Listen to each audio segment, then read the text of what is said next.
St. Louis is an almost entirely Democratic city, so it may not surprise you that leaders there are defending criminals and threatening to prosecute the McCloskeys.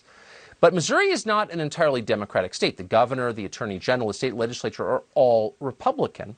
They have done so far nothing to defend the McCloskeys. Why is that? Eric Greitens is also a Republican. He's the former governor of Missouri. He joins us tonight from St. Louis. Governor, thank you very much for coming on. It's a very simple question. You see a citizen, a taxpayer, legally defend himself against a mob threatening to murder him, his wife, and their dog, and the Republican elected leaders of Missouri do nothing to help. Why? Well, Tucker, I think the first thing that's important for all of your viewers to remember is that Kim Gardner, who is attacking the McCloskeys, who's letting looters loose, is a George Soros-funded prosecutor. He paid for 70% of her campaign. And what you're seeing now is that the radical left is getting what they paid for. She is letting looters loose. Businesses are being burned. Police officers are being shot. You have people engaged in prayer who are attacked and assaulted by Black Lives Matter activists, and no one is charged. And then she turns around and charges people who are defending themselves. But Kim Gardner is, as you pointed out, she's only part of the problem. And I'm sad to say that part of the problem is also that you have some Republicans whose cowardice and complicity is also accelerating and fueling the problem here. And we need to have leaders who are willing to stand up, be clear, act with some courage and some clarity.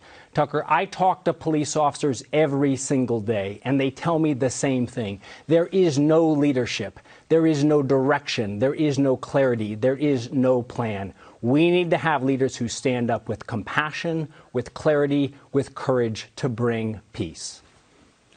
Amen. And it's not just Missouri, by the way. You're seeing it in Georgia. Right. The utterly useless Republican governor of Georgia, Governor Kemp, done nothing.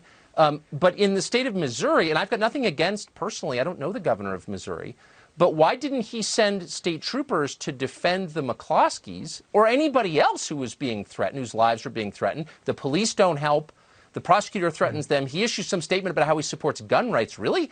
They just took the McCloskeys' firearm away, their legal firearm. Like, why isn't he doing something?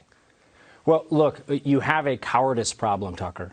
I'm telling you, when I was governor, we beat Antifa. And we did it by bringing people together. We had police lieutenants standing right beside clergy, and I was very clear. I was a Navy SEAL. We fought for everyone's constitutional rights, and that included everyone's rights to freedom of speech, everyone's rights to freedom of assembly, and we were clear, Tucker, that if you were out protesting peacefully, you would see the police out protecting people's constitutional rights. But we were also clear with everyone that throwing a brick through a window is not free speech, and that if you assault a police officer, you are going to be arrested. And with that clarity, my team, we came together, we brought people together, and we defeated Antifa. It can be done, but it takes courage.